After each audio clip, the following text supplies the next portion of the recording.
Ô, banda de meliante, eu vou mostrar para vocês o uso de impermeabilização que a gente está fazendo aqui numa obra e vou tecer alguns comentários. Essa parede aqui já foi feito serviço, a parede externa aqui, a casa, num corredor. Isso aqui estava bem degradado e agora está bem seco, apesar da chuva, né?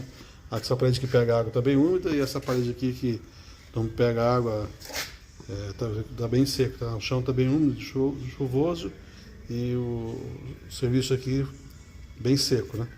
Esse serviço funciona bem com esse material em parede de tijolinho. Aqui nós já aplicamos o cristalizante, já fizemos uma impermeabilização flexível com cicatop e já estamos vindo com a última camada, que é o reboco com hidrofugante. Nessa parede aqui nós fizemos a parte de baixo com o cristalizante, passamos a metade da parede, nós revestimos com impermeabilização flexível e agora já está chapiscado e vamos rebocar. Esse muro aqui nós estamos recuperando, ele estava muito degradado. A gente já cristalizou a parte de cima e dá para ver bem que a parte que cristalizou, a umidade não subiu. E a parte de baixo aqui ainda não cristalizamos e a umidade está bem presente aqui. A gente abriu em volta desse muro para inspecionar a fundação, porque ele estava com umas trincas e a gente teve que reforçar uns pontos aqui para melhorar essa parte das trincas aqui e desviar uma tubulação de água que estava afetando aqui. A gente usou uma broca de 3/8 para fazer furo a cada 15 centímetros de distância um do outro. Aqui nós fizemos um pouco mais porque tem terra do outro lado, mas o correto é fazer de 2 a 3 camadas de fileiras, né, de furo e saturar os buracos com água primeiro, coisa que já foi feito aqui nessa parte molhada. Nós injetamos água nos furos até a saturação e agora nós vamos injetar o cristalizante. O cristalizante que nós estamos usando é esse QC aqui. A gente usa uma garrafa PET, a gente faz um funilzinho nela e utiliza a garrafa PET e primeiro a gente coloca água e injeta a água até a saturação. Depois que injetou a água, a gente coloca o cristalizante até o transbordamento de cada furo. É colocado 2 vezes o cristalizante no intervalo aí de 12 horas, né? E antes de colocar a segunda vez, a gente tem que limpar os furos, né? Então, como a gente já colocou a água, nós vamos colocar o cristalizante agora. Esse cristalizante, ele consome mais ou menos, pelo fornecedor aqui, 700 gramas por metro quadrado. Está escrito na embalagem, mas óbvio que isso vai depender da quantidade de furo que você fizer, da permeabilidade da parede, da forma de você aplicar, se você deixar escorrer muito e tal. Então ele não é um material que rende assim muito, não. Se for parede muito... Essa casa aqui mesmo, a gente consumiu acho que umas 20, 30, acho que mais, umas 30 bombonas dessa daqui foi consumida aqui nessa obra. Eu tenho anotado direitinho lá, mas foram muitas bombonas de cristalizante que nós utilizamos aqui.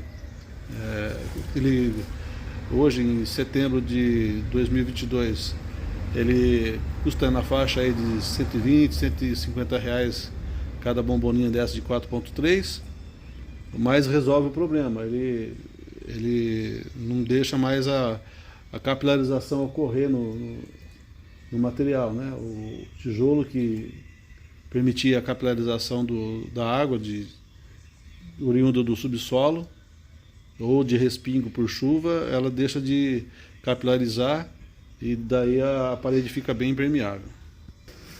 A gente improvisou esse funilzinho aí, né? Essa gambiarra na garrafa PET, mas pode ser feito com funil, pode ser feito com qualquer forma que você consiga injetar esse produto nos buracos. E a forma correta de injetar é injetar até o produto escorrer um pouco, tá vendo?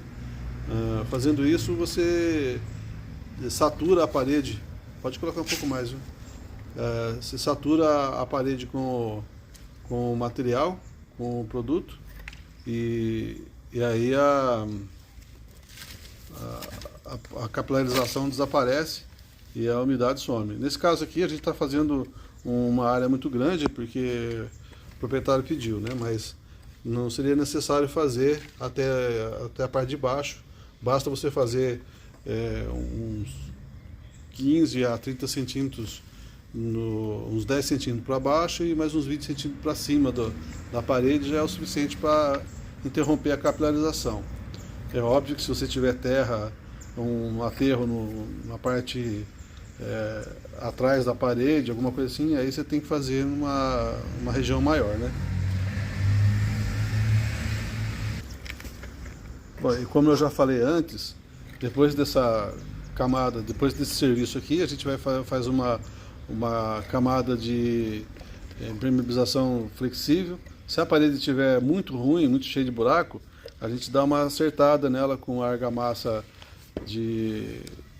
com hidrofugante e depois a gente pinta com uma impermeabilização flexível, né?